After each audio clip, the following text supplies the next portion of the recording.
Good morning and welcome to Super Bowl 58. I'm Kayla Bradham with Roy Kessel, Sports Philanthropy Network. Every interview we've done today, and frankly, all this week, have been meaningful, purposeful, passionate about using sports to help people live generously. Keshia, that's exactly what you're doing with the Black Collegiate Gaming Association, combining passion and purpose in sports. Tell us a little bit about yourself and what you're doing, please. Well, first of all, thank you so much to Sports Philanthropy Network for the opportunity.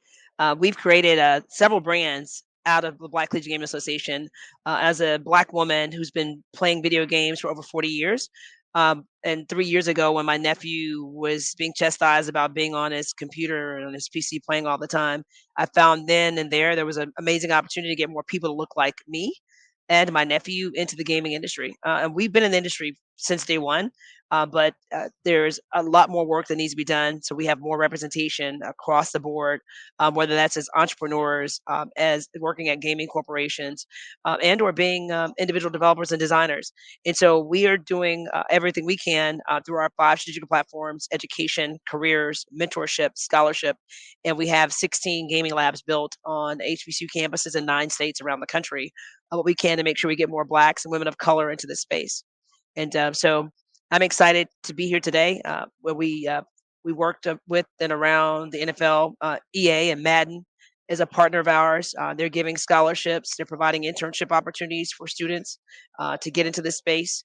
They've embraced my interest in doing all female Madden tournaments to get more girls. Not just playing because we represent 47% of the industry already, but getting them in communities where they can know that they can connect and play and have a great time. More importantly, work in this industry 20, 25 years from now. And so, Girls Got Game and Women Got Game are two summits that we have that does just that, to create communities for women of color and connect them with amazing mentors and provide them with a chance to do esports competitions and win scholarships so they can continue to play and work in this amazing industry. Keisha, I love it. Let's go to a fundamental problem that I see throughout my space in sports, and that's number one: esports are not real sports. Can we just start by addressing that first off? Because I think that's a misnomer. If esports weren't sports, the NFL, Madden, EA, they probably wouldn't be partners. Talk about that first, and then we'll talk about some solutions. Well, first and foremost, esports is a division of a bigger pie and bigger opportunity with the gaming industry. And so I tell people, there would be no esports without gaming. And so just to understand and know and be able to work and exist in that space is the first opportunity. Secondly, with esports, there's all kinds of opportunities as early as 14 for people to start making and earning money in this industry, whether that's you on a console, a PC, or a laptop.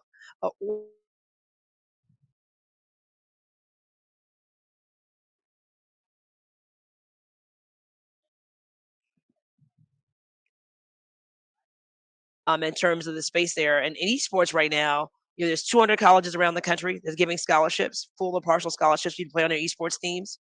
There's degrees being offered, electives, certificates that you can get at the 2 and 4 year college level.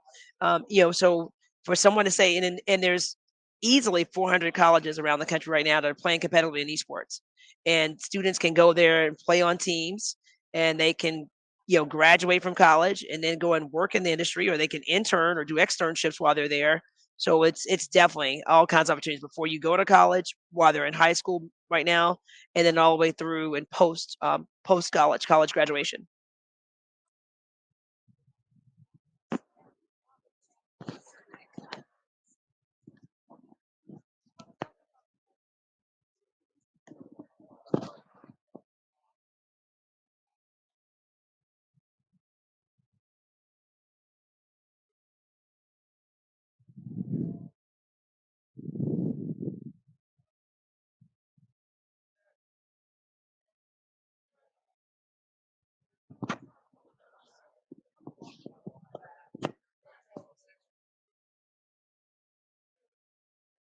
Absolutely, there is an NBA 2K league right now. There are 21 teams around the country, and they do a draft just like the traditional NBA teams.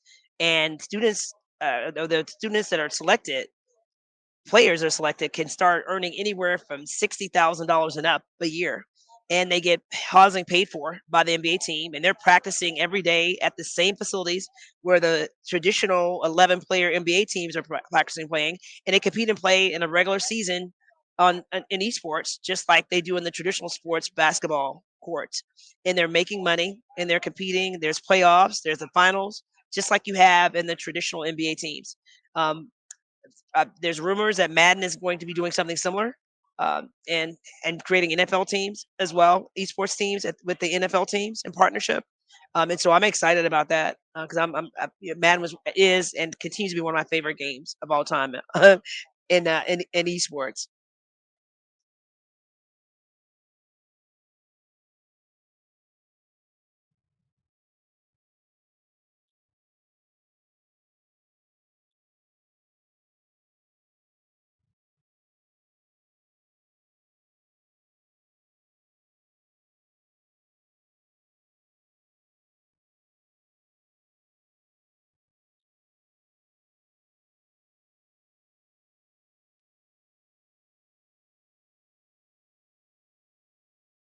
Yeah, I started BCGA a week before George Floyd was killed in May of 2020.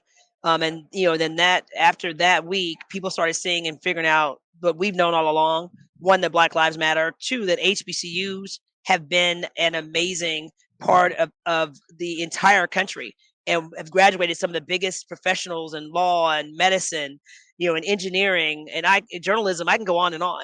And so the fact that in 2020, when my nephew showed me the schools he wanted to attend to play on their esports teams, and none of them were HBCUs. I said, wait a minute, that's a problem because I'm a two-time proud graduate of HBCU, Florida A&M University. And then there was only one HBCU that offered a gaming degree out of 104 HBCUs in the country. And there were only two that had gaming labs in 2020. And so I was like, I'm going to do something about that. So if you want to attend an HBCU, you have an option. There's nothing wrong with PWIs. I started off at the University of Alabama. I said, but if you want to attend an HBCU, I want to make sure you have options to do so. And so we have open, dedicated gaming labs at 16 HBCUs around the country.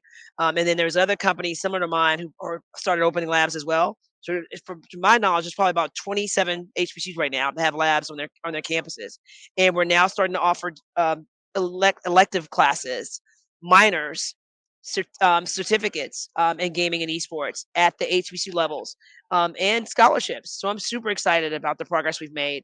And hats off to Sony PlayStation. They've helped us give out over $100,000 in scholarships to students to keep them in school, to help them graduate and work in this gaming and esports space. And in totality, with some of our other partners, we've given out almost $175,000 in scholarships away to date in the last 3 years to students to help them be able to stay in school and be able to graduate. And we target blacks and women of color to give them a chance because the industry is less than 3% black. It's less than half a percent. It's not even a percentage of women of color that work in the gaming industry. So we've got so much work to do.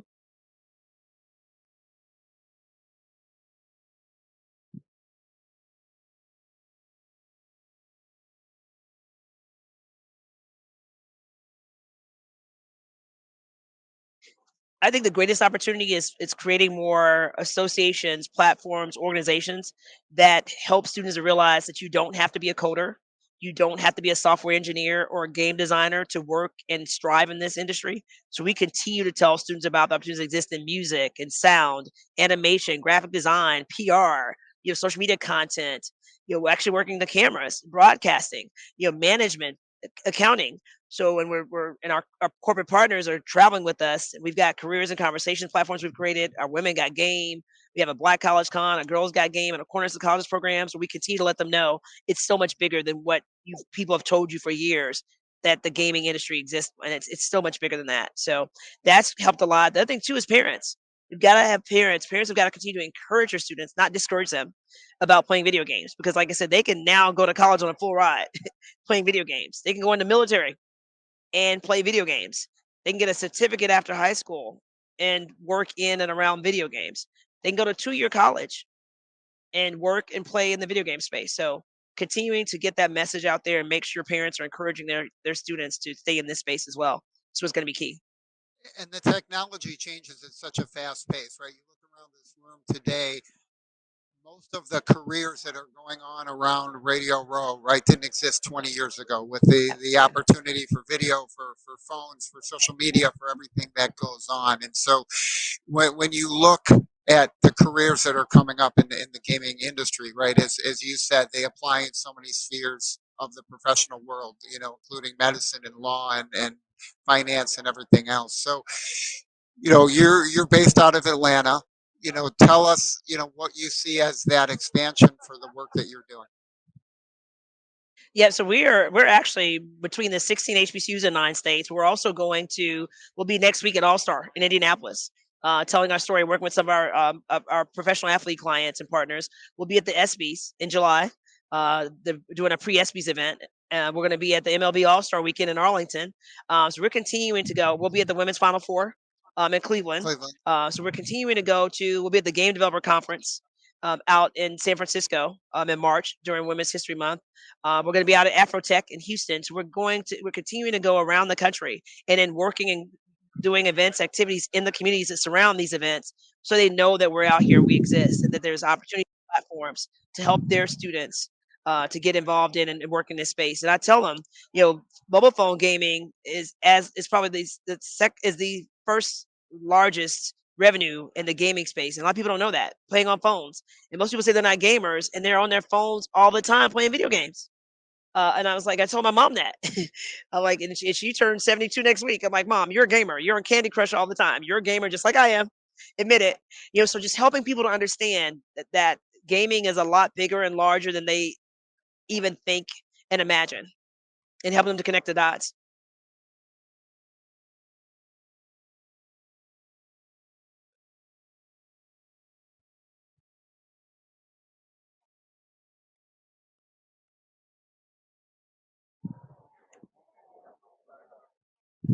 Yes, absolutely. Collaboration and connecting the dots.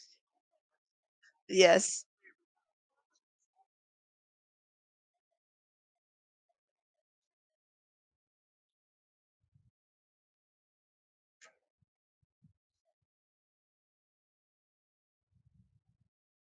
Yes, they can go to girlsgotgame.org, womengotgame.org, and then bcgausa.org to our websites.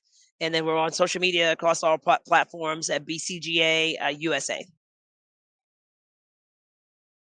Thank you.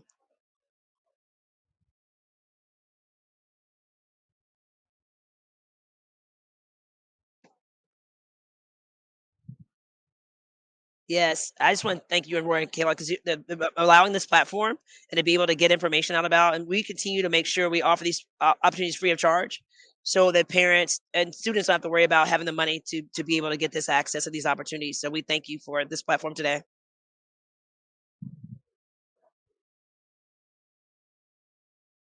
Thank you. Thank you.